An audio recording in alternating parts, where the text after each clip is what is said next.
Bonjour chers amis téléspectateurs, très heureux de vous retrouver pour une nouvelle édition de Terre de Mission, l'émission religieuse de TV Liberté. Au programme aujourd'hui, nous allons parler de la venue glorieuse du Christ.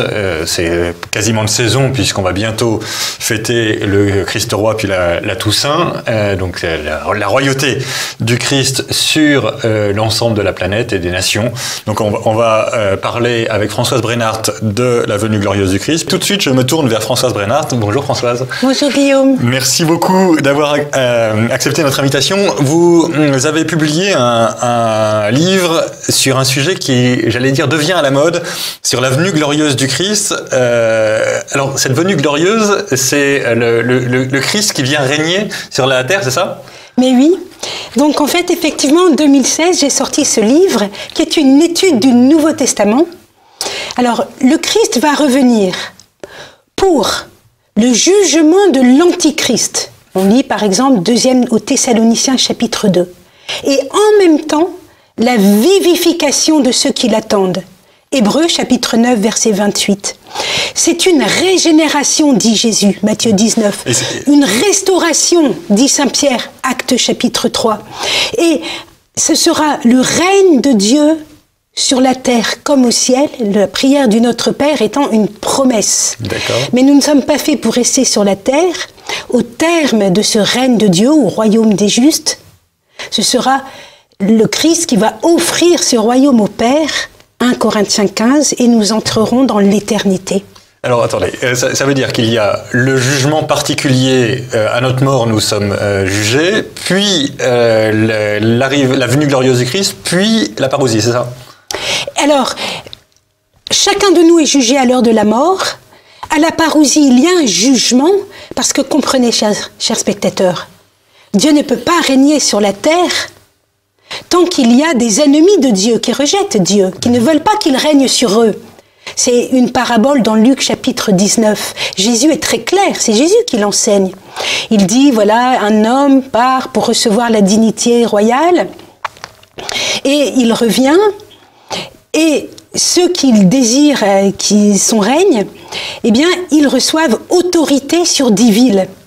Mais ceux qui ne voulaient pas qu'il règne sur eux, eh bien, ils vont être égorgés en sa présence. Ce n'est pas le Christ qui va les égorger, ce sont les anges. Hein. Mais il y a bien un jugement que l'Apocalypse appelle le jugement de la bête et du faux prophète. Alors ensuite, c'est la parousie. L'Apocalypse, c'est 1000 ans. Et les pères de l'Église, c'est le 7e jour. Et ensuite, il y a l'entrée dans l'éternité, et donc la résurrection de la chair et le jugement dernier, y compris des âmes du purgatoire. C'est terminé, tout le monde, c'est soit le ciel, soit l'enfer. C'est ça. Le purgatoire, c'est un temps transitoire. C'est transitoire. Et donc, une fois qu'il y a le jugement universel, des jugements derniers, il n'y a plus de purgatoire, il n'y a plus que l'enfer et le paradis. Voilà. Mais alors attendez, je voudrais être sûr de bien comprendre. On est d'accord que ce dont vous parlez, la venue glorieuse du Christ, c'est un règne avant le jugement final, le jugement dernier, un règne du Christ sur la terre, et c'est les fameux 1000 ans de l'Apocalypse. Mais j'avais compris que les théologiens, et notamment saint Augustin, étaient réservés sur cette idée. Ce n'est pas le cas. Ce n'est pas le cas. Comprenons bien. Comme je vous l'ai dit, par exemple, la parabole de Luc chapitre 19 est très claire. Si Jésus, qui est donc cet homme qui revient après avoir reçu la dignité royale, donne autorité sur 10 villes, on est bien sur la terre. Il y a donc bien quelque chose qui se passe sur la terre après la venue glorieuse du Christ. Alors, la question de saint Augustin est toute simple. Étant jeune, il suit le Nouveau Testament et saint Irénée qui parle du royaume des justes après la venue glorieuse du Christ. Et à la fin de sa vie, il va dire qu'on n'en parle plus. Alors, soit parce qu'on n'a pas les détails, soit parce qu'il y en a qui exagèrent, disons, on va dire un petit peu, c'est comme si les gens rêveraient d'avoir une grosse voiture au moment de la parousie et feraient des lectures matérielles. Des rêves un peu trop temporels, quoi. Temporelles, déplacées et énervantes, agaçantes. Et donc, Augustin a dit pour des raisons pastorales et non pas pour des raisons théologiques. Donc, on en est sorti sur un silence. Mais gardons bien que le Notre Père est une promesse. Je le fais chanter pour les jeunes. Je leur fais chanter quelque chose comme ça. Notre Père qui es aux cieux, nous ne pécherons plus. Mais que sur toute la terre vienne ton règne de sainteté, que sur toute la terre vienne ton règne qui est aux cieux, et que de notre terre, tu nous emportes aux cieux. Est-ce qu'on ne pourrait pas penser que cette promesse, c'est la promesse de la nouvelle terre dont parle aussi l'Apocalypse, et que donc ces 1000 ans soient après le jugement dernier? Est-ce que c'est pas... Mais c'est là que vous confondez le jugement dernier et le jugement de la parousie. Je vous montre un schéma. Adam, la chute, les prophètes, arrive Jésus. Le temps de l'Église et en même temps le temps de l'Antichrist qui grandit.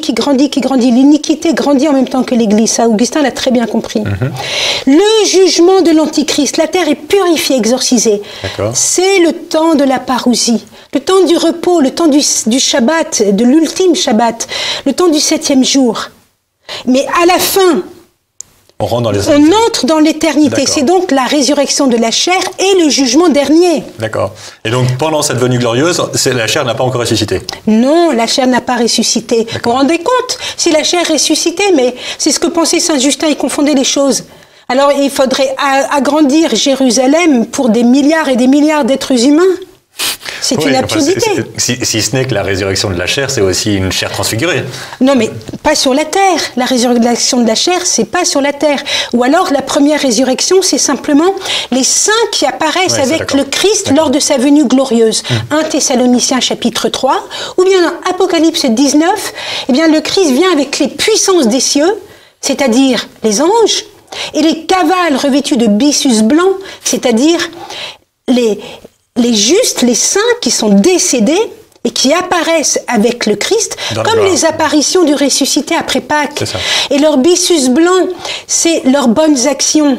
C'est-à-dire que leurs bonnes actions, leurs actions accomplies dans la divine volonté, vont être, pour ceux qui les verront, des remèdes, des grâces. On va voir la gloire qu'il y a à vivre dans la divine volonté. Et donc ce sera une puissance, une guerre d'amour non sanguinaire.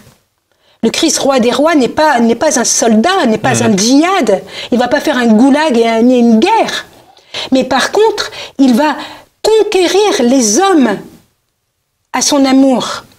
Et c'est pourquoi il apparaît avec les anges et avec les saints. Et peut-être dernier sujet, votre description de l'Apocalypse est tout à fait enthousiasmante, si je puis dire. Ça donne envie d'être à la venue glorieuse du Christ, alors que pour beaucoup de gens, l'Apocalypse, c'est sinistre, c'est que des malheurs qui nous s'abattent sur nous. Comment est-ce que vous expliquez ce décalage? Écoutez, les malheurs de l'Apocalypse sont comme les 10 plaies d'Égypte. Pour sortir, alors non plus de l'Égypte, mais sortez de Babylone, ô mon peuple.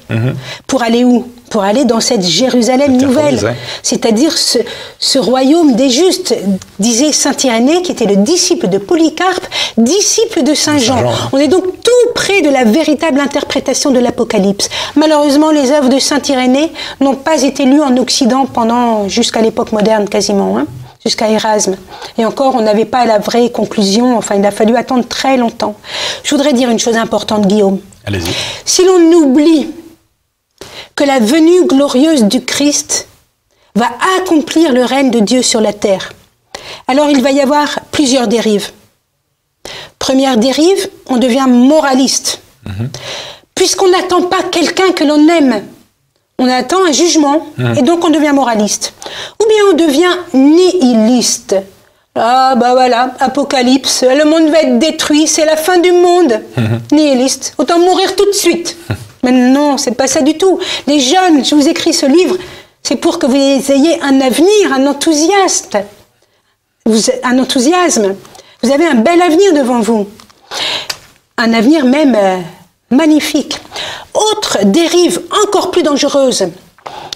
Puisque nous prions chaque jour le Notre Père, que ton règne vienne sur la terre comme au ciel. Et puisqu'on n'attend pas que ce règne vienne au moment de la parousie, au moment de la venue glorieuse, alors on va l'imposer. On va l'imposer à la force de nos armées, de nos censures, de nos goulags, de nos djihad, de tout ce que vous voulez. Et même dans le messianisme laïciste, qu'a-t-on fait? Eh bien, on a éliminé les réfractaires. Oui, bien sûr. par les révolutionnaires. Et on est encore capable de faire la même chose, d'éliminer les réfractaires dans cette nouvelle révolution du transhumanisme ou de je ne sais quoi. C'est vrai. Donc ce message est très important, il est même très important aussi pour la paix sociale.